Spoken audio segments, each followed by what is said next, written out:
A true revolution across Europe.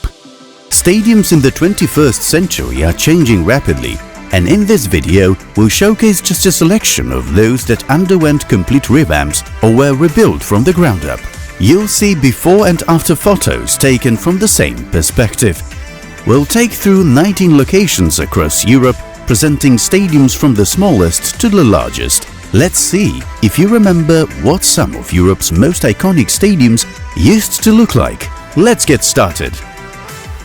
StadiumDB.com presents European Stadiums Transformation. Allianz Stadion before 2014 and now, Austria. After the start of construction in June 1971, the venue only managed to open in May 1977, not yet completed. Rapid Vienna played 500 matches in the old stadium until 2007, making the venue a legend despite its relatively young age. Unlike the previous stadium, Rapid Vienna's new arena was built at an express pace. Renderings in June 2014, demolition since December, and the opening of the new stadium after 17 months. The Western Club building with its cylindrical form stands out the most. BayArena before 2006 and now, Germany. It was originally built as Ulrich-Haberland-Stadion in 1956. However, the venue's fame began in the 1990s, as it was then undergoing a comprehensive redevelopment and achieved the status of a state-of-the-art stadium. It was a steep, single-level arena with seating of 35,000 spectators. The facility was to be built section by section over time to save cost and grow with the needs of the club. The stadium was expanded once again between 2007 and 2009. This time, a small second level was added above the existing stands. The whole facility was covered by an impressive roof. It was intended to resemble an aspirin tablet, but the large Bayer inscription on the drug could not be hung over the stadium. Stadion Wojska Polskiego before 2008 and now, Poland. In 1929, Legia was awarded a grant to enable the plan to build the stadium to go ahead. The inaugural football match at the stadium was between the Legia Warsaw team and the CF Europa Barcelona team, held on August 9, 1930. The cost of the redevelopment was a source of much controversy, as the construction cost almost 500 million zlotys. The unique membrane roof is not the only landmark, as the historic 1930 main stand facade has also been restored. Allianz Stadium before 2009 and now, Italy. During the 1990 World Cup, the old venue hosted the semi-final match between Germany and England. Although the Stadio dell'Alpi had only been built before the World Cup, Juventus went ahead with the efforts to build a brand new facility on the site after just a decade of play. The result is a compact facility that would be almost inconspicuous, as part of the stands are below ground level but towering over it, as indeed over the surrounding area are massive pylons in the national colours. The facility cost 122 million euros to erect. Enea Stadion before 2003 and now, Poland. The stadium at Bulgarska Street was commissioned in 1980. From the start it consisted of 3 embankment stands arranged in a horseshoe. It originally had an estimated capacity of up to 40,000, although this figure seems to have been inflated. Modernization of the former stadium began in 2003 with the construction of a new 4th stand, which enclosed a horseshoe of earthen embankments. During the course of the work, the details of the concept changed several times, which is why the venue, built in stages, has different stands. Red Bull Arena before 2000 and now, Germany. The stadium could hold 100,000 spectators, although the auditorium sometimes exceeded this number, making it one of the largest of its kind in the world. However, it was both too big and too old to continue to function unchanged. Following Germany's successful bid to host 2006 World Cup, the city planned to build a new, typically football arena inside the old Zentralstadion. A few years later, RB Leipzig moved into the venue. Heinz von Heiden-Arena before 2003 and now Germany. The first large stadium in the Kallenberger Neustadt district was built in 1954. Called the Niedersachsen Stadion at the time, the facility held 86,000 spectators in stands supported by earth ramparts. From 1959, Hanover 96 moved in permanently. The largely unroofed oval stadium with a running track was transformed into a modern, fully covered facility with a typical football stand layout. Only a month after completion of the redevelopment, the games started and the 2006 World Cup matches were also played here. RheinEnergie Stadion before 2002 and now Germany. The stadium opened in September 1923 and was built on the site of fortifications removed by the Treaty of Versailles. It hosted a big match between the clubs from Nuremberg and Kaiserslautern, watched by around 75,000 spectators. It was the first post-war football meeting. The last redevelopment, which completely changed the shape of the stadium, took place in 2002-04. Cologne took its chance and prepared its stadium with considerable time to spare before the 2006 World Cup. For the first time in its history, the venue was stripped of its running track. The biggest stadiums and the most dramatic revamps are just around the corner. Want to see more transformations? Subscribe to our channel and stay tuned for the next videos.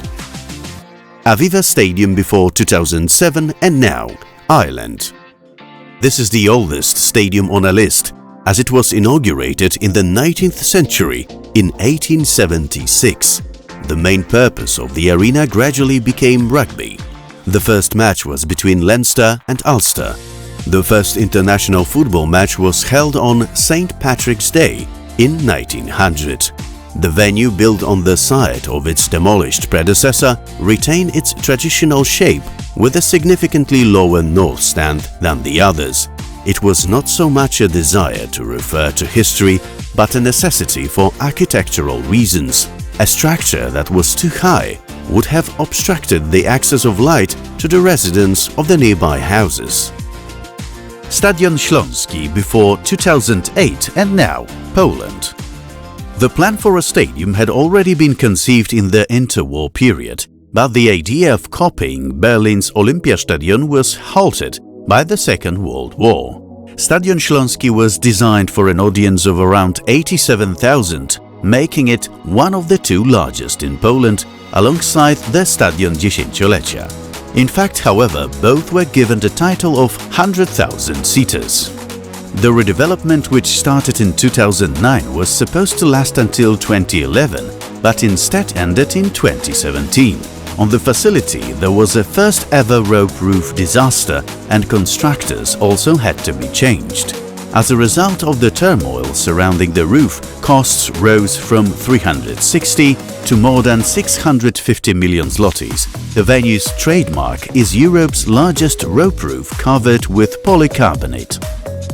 Arena Națională before 2008 and now Romania. The stadium was opened in 1953 for the 4th World Youth and Student Festival. It was the largest sports venue in Romania. The stadium also hosted major concerts, including Michael Jackson and the Rolling Stones. Romania's new national stadium stood partly on the embankment of the old stands.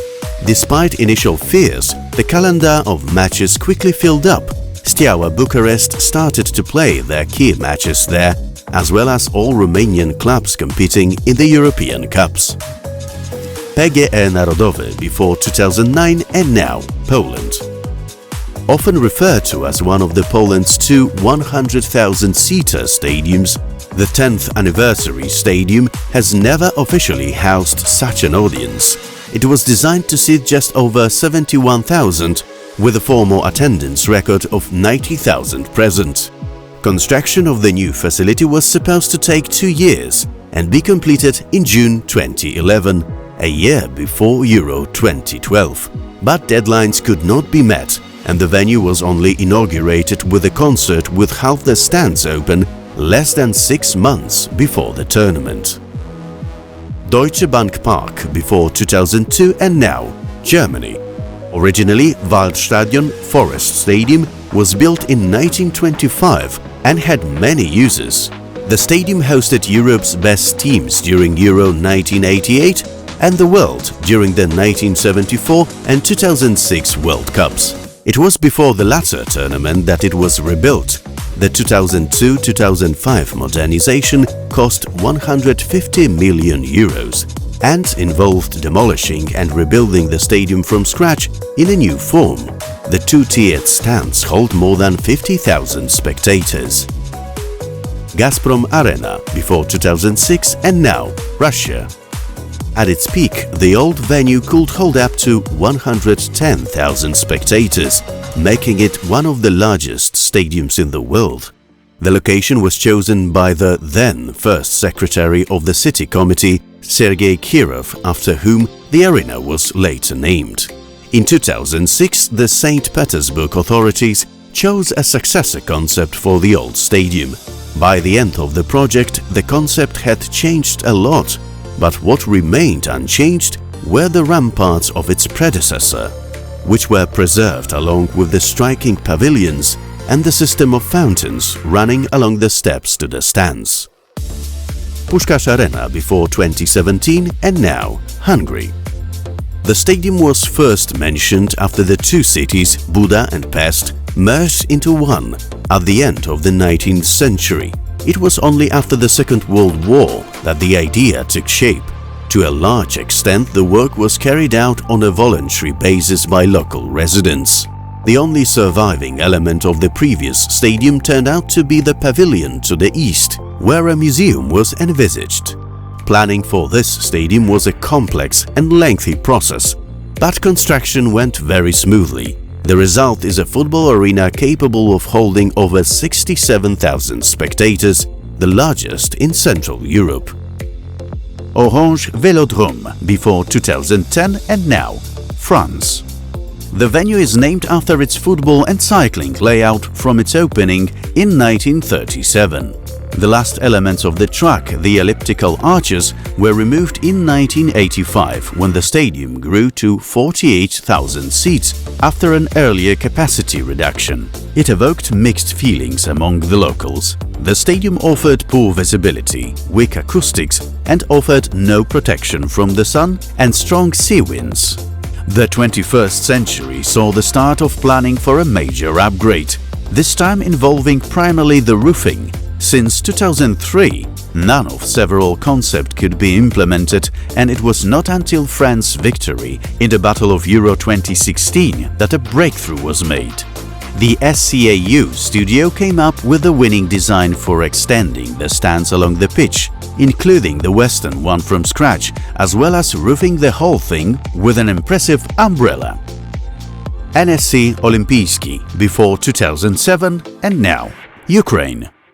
When it opened in 1923, it was called the Red Stadium of Leon Trotsky. It has changed many times in its history and took its more or less present shape in 1966-67, when a second level of stands was added above the Great Basin. Capacity rose to 102,000 and allowed the venue to become one of the largest stadiums in the world.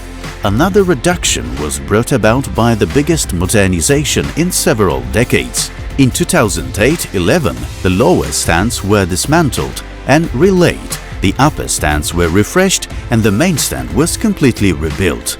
The latest expansion was in connection with Euro 2012, for which the Kiev Stadium was the final arena. Riyadh Metropolitano before 2011 and now Spain. The story of Atletico Madrid's current stadium began a long time ago in 1988. Designed by the Cruz y Ortiz studio, the venue was to live up to its glory with Madrid's bid for the 2012 Olympics, then 2016 and 2020, but all the candidacies lost. Only one element of them survived: the idea of expanding the stadium to truly Olympic size. Even before the second Olympic bid was rejected, the city of Madrid signed an agreement with Atletico to make the venue the team's new home after moving out of the old Estadio Vicente Calderón. Due to the athletic layout of the initial stadium, the lower stands are very flat. Of course, the impressive roof, which resembles a hat, also catches the eye. Wembley Stadium before 2002 and now, England. The first Wembley was completed in 1923.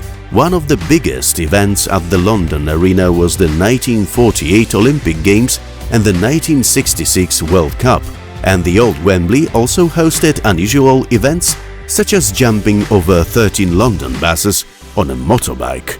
The old venue closed in October 2000. Reconstruction began 3 years later. After many setbacks, the new Wembley Stadium opened in 2007.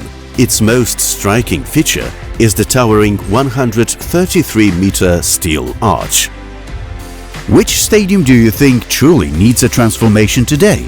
Join the discussion in the comments. It's time for us to go. Follow us in the next video and on our social media. See you there!